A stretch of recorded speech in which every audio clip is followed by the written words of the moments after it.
السلام علیکم ورحمۃ اللہ وبرکاتہ۔ اولاد آزمائش ہے۔ اولاد سے محبت کا جذبہ انسان کی فطرت میں ڈالا گیا ہے۔ قرآن کریم نے اس موضوع کو کئی مقامات پر بیان کیا گیا ہے۔ ارشاد ربانی ہے، انما اموالکم واولادکم فتنہ واللہ عندہ اجر عظیم۔ بحوالہ سورۃ التغابن، یعنی بے شک تمہارے مال اور تمہاری اولاد بڑی آزمائش ہیں اور اللہ ہی ہے جس کے پاس اجر عظیم ہے۔ افسوس کا مقام ہے کہ ہم میں سے بہت سے والدین یہ دعویٰ تو کرتے ہیں کہ وہ اللہ کی محبت پر کسی کی محبت کو ترجیح نہیں دیتے، مگر عملاً یوں ہوتا ہے کہ اولاد کی ایسی خواہشات کے سامنے ہتھیار ڈال دیتے ہیں جو سراسر شریعت کے منافی ہوتی ہیں۔ جہاں اللہ کی محبت اور اولاد کی محبت کا ٹکراؤ ہوا، فوراً پلڑا اولاد کی طرف جھکا دیا اور ان کی خواہشات کو پورا کرنے کے لیے اللہ کے احکامات کو توڑنے پر تل گئے۔ ہم اس بات کو بھول جاتے ہیں کہ ہمارا اور ہماری اولاد کا خالق و مالک، رازق اور رب اللہ ہی ہے، اور ہماری اور اولاد کی دینی اور دنیاوی دونوں کامیابیاں اس کے احکامات کی تعمیل میں ہی مضمر ہیں۔ خاص طور پر دینی اور دنیاوی علوم میں معتدل رویہ اپنانا چاہیے، کیونکہ اگر اولاد دنیا میں ترقی کر بھی لے لیکن دینی پہلو کمزور رہ جائے تو یہ اولاد کے لیے باعث خسارہ ہے۔ ہم میں سے اکثر والدین یہی سوچتے رہتے ہیں کہ ہمارے مرنے کے بعد بچوں کا کیا بنے گا، اور پھر جو کچھ بن پڑتا ہے وہ اولاد کے لیے کرتے ہیں۔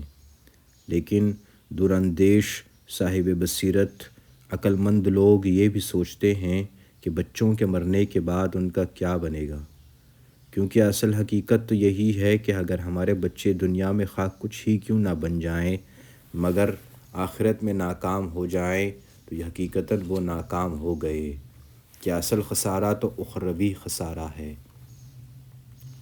انبیاء اپنی اولاد کے لیے دونوں پہلوؤں پر سوچا کرتے تھے۔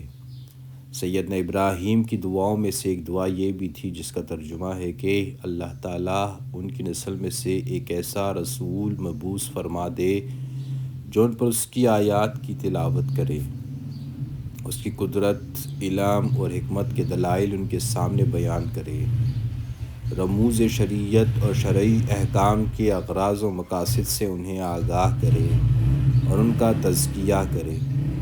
یہاں جس حکمت کا ذکر ہے یہی وہ الحکمہ ہے جس کے بارے میں اللہ تعالیٰ نے فرمایا ہے کہ جس کو حکمت دی گئی اس کو بڑی خوبی اور بھلائی دی گئی، اور نصیحت صرف عقل مند لوگ ہی حاصل کرتے ہیں۔ دین پر ثابت قدمی کی تاکید کرتے رہنا۔ انبیاء کرام کی سیرت سے ہمیں یہ روشنی بھی ملتی ہے کہ وہ اولاد کو مسلسل دین پر ثابت قدم رہنے اور مہلک اعمال سے بچنے کی تلقین کرتے رہے۔ کہیں پر ہمیں یہ معاملہ اختصار کے ساتھ نظر آتا ہے اور کہیں پورے شرح و بسط کے ساتھ اس موضوع کو بیان کیا گیا ہے۔ قرآن میں سورہ لقمان کا دوسرا رکوع اس سلسلے میں خاص اہمیت کا حامل ہے، تاہم اس مثال میں اپنے بیٹے کو وصیت کرنے والے حضرت لقمان انبیاء میں شامل نہیں ہیں۔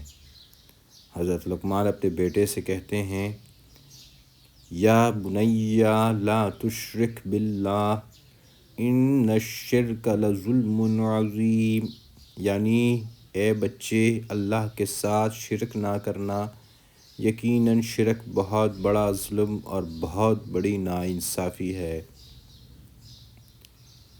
دین پر استقامت صاحب عزیمت لوگوں کا کام ہے، اسی لیے انبیاء کرام اپنی اولاد کو بار بار استقامت کی تلقین کرتے رہے۔ ذہن میں رہنا چاہیے کہ اسلام کی کچھ تعلیمات انفرادی ہیں اور کچھ اجتماعی۔ انفرادی معاملات میں آزمائش کا مرحلہ ذرا کم شدت کا حامل ہوتا ہے، لیکن جب گھریلو زندگی کو سنوارنے کی کوشش کی جائے تو اگر بھی بچے نقطۂ نظر کے حامی ہیں تو شکر کا مقام ہے، ورنہ یہ کام صبر آزما اور بے ہم جد و جہد کا حامل ہے کہ ان کے ذہن تبدیل کر سکیں۔ دین حق پر ثابت قدم رہنے اور اللہ تعالیٰ کی اطاعت پر جمع رہنے کی وصیت کتنی اہم ہے۔ اللہ تعالیٰ نے سورہ آل عمران کی آیا 102 میں اہل ایمان کو اسی کا حکم دیا ہے۔ یا ایھا الذین آمنوا اتقوا اللہ حق تقاتہ ولا تموتن الا وانتم مسلمون، یعنی اے ایمان والو، اللہ تعالیٰ کا اس قدر تقوی اختیار کرو جتنا اس کے تقوی کا حق ہے، اور ہرگز نہ مرنا مگر مسلمان، یعنی مرتے دم تک مسلمان ہی رہنا۔ ہمیں بھی چاہیے کہ اپنی اولاد کو دین پر ثابت قدمی اور اللہ تعالیٰ کی فرما برداری پر جمع رہنے کا حکم دیتے رہیں۔ ہماری اولاد کی بظاہر دینداری اس بات کی تلقین اور تاکید کی راہ میں رکاوٹ نہ بننے پائے۔ اللہم صلی علی محمد وعلی آل محمد کما صلیت علی ابراہیم وعلی آل ابراہیم انک حمید مجید۔ اللہم بارک علی محمد وعلی آل محمد کما بارکت علی ابراہیم وعلی آل ابراہیم انک حمید مجید۔